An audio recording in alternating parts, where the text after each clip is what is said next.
अगर आप ये वीडियो क्लिक कर कर आए हैं तो आज मैं आपको बताऊंगा कि ये कहानी आपको क्यों सुननी चाहिए। लेकिन ये कहानी स्टार्ट करूं उससे पहले आपके लिए एक सवाल है।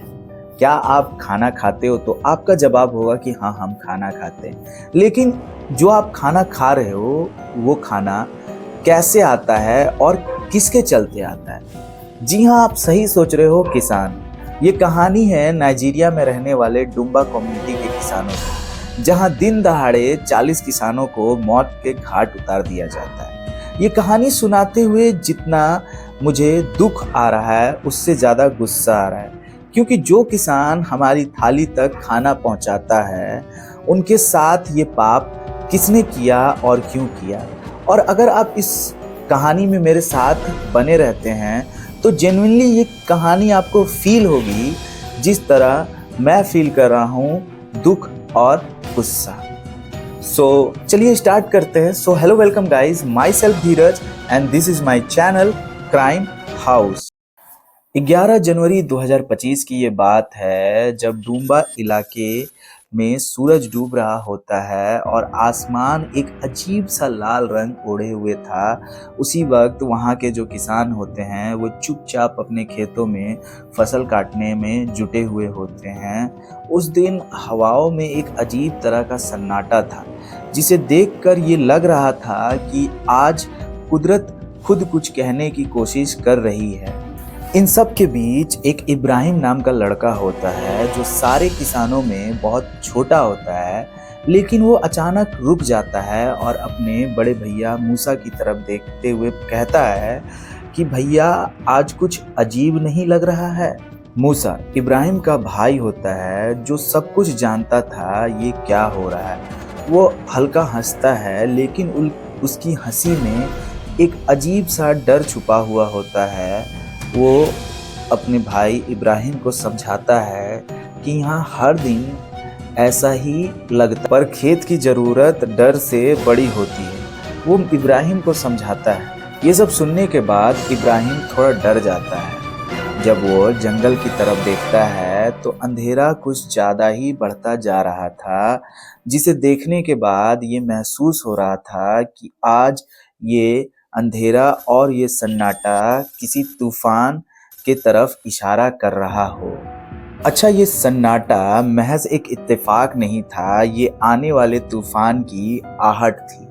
12 जनवरी 2025 की सुबह थोड़ी ठंडी होती है। तब सब किसान अपने खेतों के तरफ निकल जाते हैं। भूख और ज़रूरत को ध्यान में रखते हुए उनके पास कोई सुरक्षित जगह पर रहने का विकल्प नहीं होता है। दरअसल जब इंसान को भूख लगता है, या फिर यूं कहें उन्हें अपनी पेट की आग को बुझानी होती है, तब वो अपने जीवन के बारे में नहीं सोचते हैं। जब सब खेत में पहुंचते हैं तो इधर इब्राहिम मूसा से कहता है कि देख, ज़्यादा दूर मत जाना, खतरा है। जंगल के तरफ वाले हिस्से में तो बिल्कुल मत जाना, वहाँ खतरा बहुत ज़्यादा है।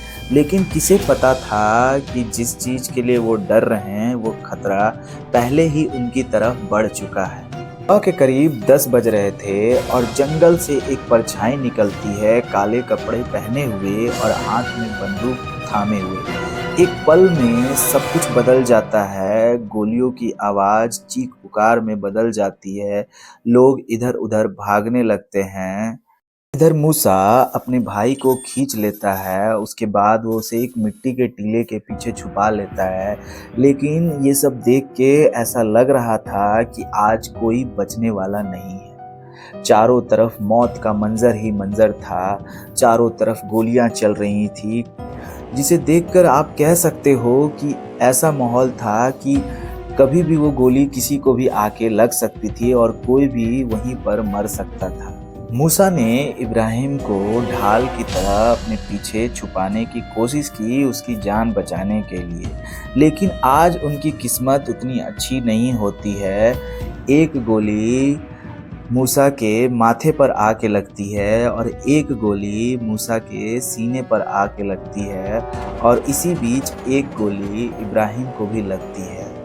ये गोली लगने के बाद जिसके चलते वो वहीं पर बेहोश हो जाता है। आगे इस कहानी में क्या इब्राहिम मारा गया या इब्राहिम बचा, आगे आपको इस कहानी में पता चलेगा। आज जो ये घटना हुई उससे एक दिन पहले वहाँ के जो जनरल गवर्नर सुलेमान होते हैं वो मीडिया में जाते हैं और मीडिया में कहते हैं कि ये हमला हम पर नहीं हुआ है बल्कि हमारी व्यवस्था पर हुआ है, इसे हम बर्दाश्त नहीं करेंगे। हालांकि जब वो मीडिया को ये जवाब दे रहे थे तब उनके चेहरे पर साफ दुख और गुस्सा झलक रहा होता है, लेकिन उनकी जो बातें होती है वो वहाँ के लोगों के दर्द पर मरहम लगाने में कारगर साबित नहीं होती है। वहाँ के जो लोग होते हैं वो यही कहते हैं कि शायद ये हमारी किस्मत है। 40 से ज़्यादा किसानों की मौत ने इलाके को झकझोर के रख दिया था। सबके बीच जंगल से एक इंसान निकलता है, वो और कोई नहीं इब्राहिम होता है, जो किसी तरह बच गया था। उसे देखकर ये लग रहा था कि वो पूरी तरह से खून में लथपथ था, क्योंकि उसे बस गोली छूकर निकल गई थी। कि आंखों में डर से ज़्यादा गुस्सा था। वो धीरे से कहता है, ऐसा कब तक चलेगा, मैं और इस चीज़ को बर्दाश्त नहीं कर सकता। अच्छा दोस्तों, ये हमला डुम्बा पर एक महज घटना नहीं थी, ये बोको हराम और ISWP की सोची समझी साजिश थी। वो चाहते थे कि लोग हमसे डरे, जिसके लिए उन्होंने खेतों को तो बर्बाद किया ही और उनके पेट पर भी हमला किया, जिसके चलते किसान टूट जाएं, किसानों के दिल में डर बना रहे। जब इब्राहिम ये घटना गांव वालों को बताता है तो गांव वाले कहते हैं कि वो हमारी ज़मीन पर कब्जा ही नहीं करना चाहते हैं, बल्कि वो हमारी हिम्मत को तोड़कर हम पर राज करना चाहते हैं।